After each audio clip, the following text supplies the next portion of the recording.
मैं Kamini the Bihar teachers history makers के मेरा मोबाइल मेरी शिक्षा में पुनः आपका स्वागत करती हूँ।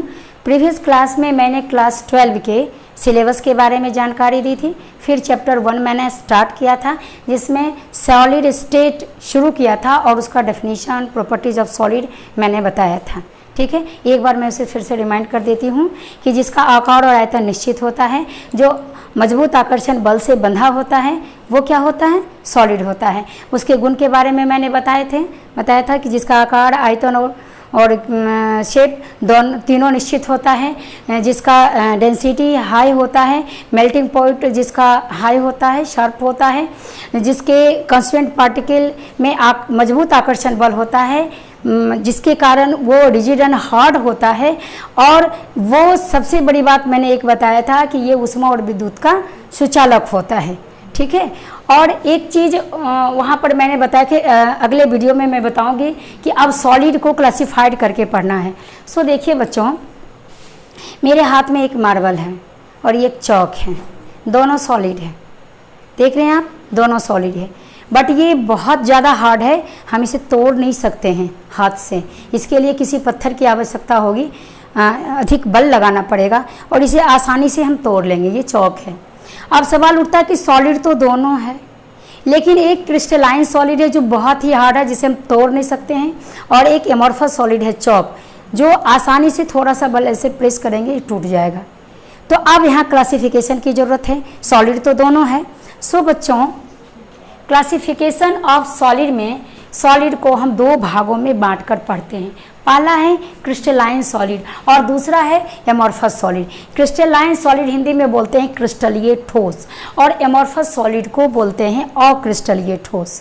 अब क्रिस्टलाइन और एमॉर्फस सॉलिड से 3 मार्क्स का फुल क्वेश्चन आता है एग्जामिनेशन में, बोर्ड मॉडल क्वेश्चन आता है बेटा।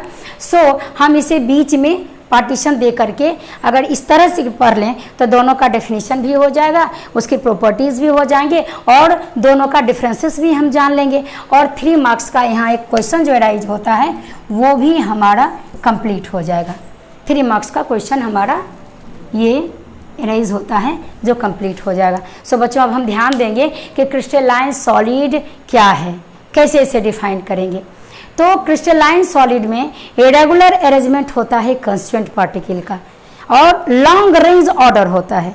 यानी किसी एटम को, किसी गोले को, किसी पार्टिकल को, कण को अगर सजाएंगे तो एकदम लगातार वो सजेगा, है ना। जैसे आप यहाँ देख रहे हैं, ये गोला है, ये गोला है, ये सपोज करो ये सारे के सारे एटम हैं, है ना। तो ये एक्स एक्सिस में चले तो ये पॉजिटिव, ये निगेटिव, एक पॉजिटिव एक निगेटिव, और ये इधर फिर वाई में चले तो आप देख सकते हो कि 3 कतार में मैंने बनाया है, आप इसे 4 कतार में भी बना सकते हो। तो देखिए, एक पॉजिटिव, एक निगेटिव, एक पॉजिटिव, एक निगेटिव आपको है। नीचे फिर आइए, उसी तरह मैंने अरेंज किया है। तो यदि हम वाई एक्सिस की ओर चलते हैं तो आप देखते हैं एक पॉजिटिव एक निगेटिव। यदि हम एक्स एक्सिस में जाते हैं तो वही चीज़ आपको दिखाई दे रहा है। गौर से देखिएगा, थोड़ा प्लस माइनस आपको दूर से कम दिखेगा, बट ये एटम जो है अरेंज किया हुआ एक पॉजिटिव एक निगेटिव है। और वाई एक्सिस की ओर जब चलेंगे तो पुनः आप देखिए ध्यान, एक पॉजिटिव एक निगेटिव एक पॉजिटिव, फिर और आगे नीचे बनाएंगे फिर निगेटिव आएगा, फिर उसके नीचे तो पॉजिटिव आएगा। इस तरह से इसमें होता क्या है, फोर्स ऑफ अट्रैक्शन जो होता है काफ़ी स्ट्रॉन्ग होता है, जिसके कारण इसे तोड़ना आसान नहीं है। जैसे कि मार्बल, इसके अंदर क्या होता है, मजबूत आकर्षण बल होता है कणों के बीच, कांस्टेंट पार्टिकल के बीच, जिसके कारण इसे आप हाथ से तोड़ नहीं सकते हो। ठीक है, इसे तोड़ना आसान नहीं है। लेकिन एमॉर्फस सॉलिड में देखिए इरेगुलर अरेंजमेंट होता है, और कांस्टेंट पार्टिकल जो है इरेगुलर तो होता ही है, शॉर्ट रेंज में होता है। यानी इसे हम डिफाइन कर सकते हैं कि irregular arrangement of constant particle in short range order. ठीक है, इसका हम क्या लगाएंगे, regular arrangement of constant particle in long range order. चूंकि लॉन्ग रेंज ऑर्डर है, रेगुलर अरेंजमेंट है, इसीलिए क्या होगा, इसकी आकृति निश्चित होगी बेटा। इसकी आकृति क्या होगी, निश्चित होगी। बट ये क्या है, रेंडमली अरेंजमेंट है। देख रहे हैं, 3 है, कतार में जा रहा है, फिर 2 उसके नीचे हैं, फिर थोड़ा हट के फिर 3 है, फिर उसके नीचे 2 है, यानी ये रैंडम अरेंजमेंट है। और जब रैंडम अरेंजमेंट होता है तो शॉर्ट रेंज ऑर्डर है। शॉर्ट रेंज है ना, लगातार जा रहा, देख रहे हैं आप, लगातार नहीं जा रहा, फिर से नीचे 2 आ गया, फिर यहाँ पर 3 है।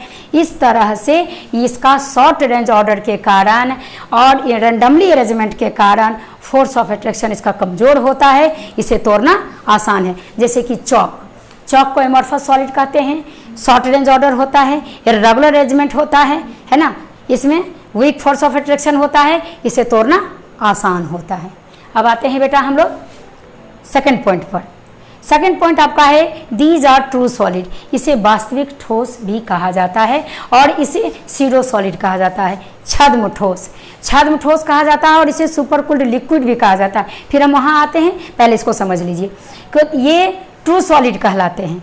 इसके ढेर सारे गुण जो हैं ऊपर में लिखा गया है, इरेगुलर अरेंजमेंट है, कंस्टेंट पार्टिकल का लॉन्ग रेंज ऑर्डर है, फोर्स ऑफ अट्रैक्शन इसका स्ट्रॉन्ग है ना, मैंने इसका जो आकर्षण का बल है वो बहुत मजबूत है, इसे हम तोड़ नहीं सकते हैं, इसलिए ये वास्तविक ठोस कहलाता है। क्या कहलाता है? ट्रू सॉलिड, वास्तविक ठोस। अब यहाँ आ जाइए, क्योंकि इसे तोड़ना आसान है, इसमें फोर्स ऑफ अट्रैक्शन वीक होता है, रैंडमली अरेंजमेंट होता है, शॉर्ट रेंज होता है, जिसके कारण ये छद्म ठोस कहलाते हैं, है ना, और सुपर कोल्ड लिक्विड भी कहा जाता है। यहाँ एक 2 मार्क्स का क्वेश्चन आता है बेटा, यहाँ कहा जाता है कि एमॉर्फस सॉलिड को सुपर कोल्ड लिक्विड क्यों कहा जाता है? इसका आंसर है बेटा कि एमॉर्फस सॉलिड को सुपर कोल्ड लिक्विड इसीलिए कहा जाता है क्योंकि इसकी जो भौतिक प्रकृति होती है वो द्रव की तरह यह बिहेव करता है। जैसे घर में देखो पुराना शीशा का ग्लास होता है, गौर से देखना तुम, जैसे जैसे वो पुराना होता है ना, ऊपर वो पतला हो जाता है और नीचे बॉटम उसका मोटा हो जाता है। क्यों?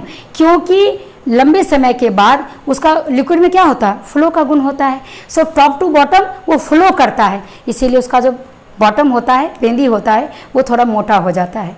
ग्लास, शीशा क्या है? एमॉर्फस सॉलिड है, इसीलिए उसे सुपर कोल्ड लिक्विड भी कहा जाता है। अब आते हैं बेटा थर्ड पॉइंट पर। एमपी मैंने शॉर्ट में लिखा है, इसका फुल फॉर्म पिछले क्लास में भी मैंने बताया था, मेल्टिंग पॉइंट।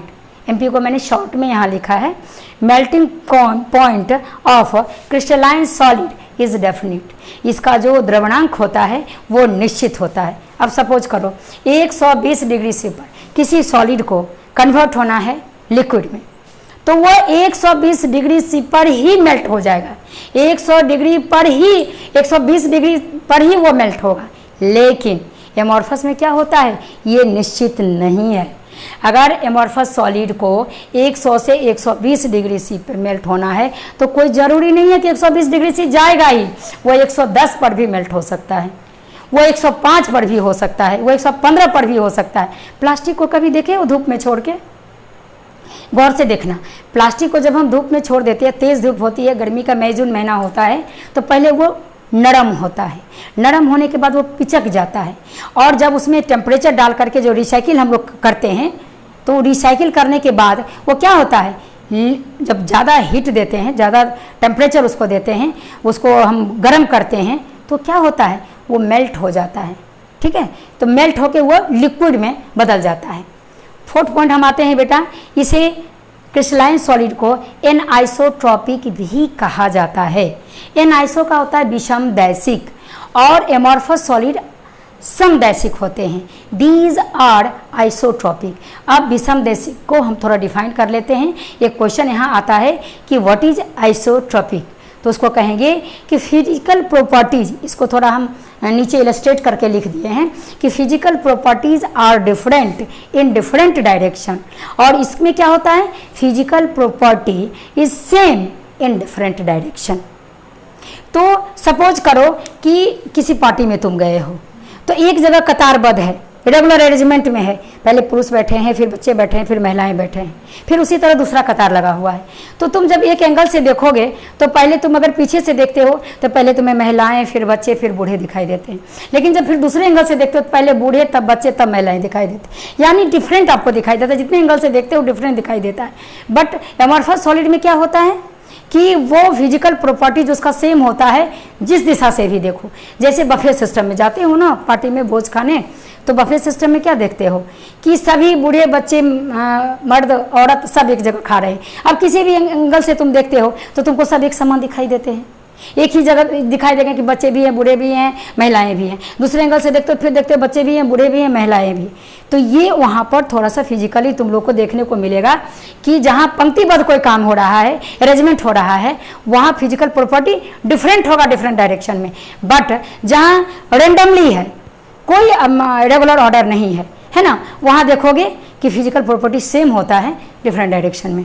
सो बच्चों, अगले वीडियो में फिर हम आपको अगला टॉपिक लेके आएंगे। So take care, thank you.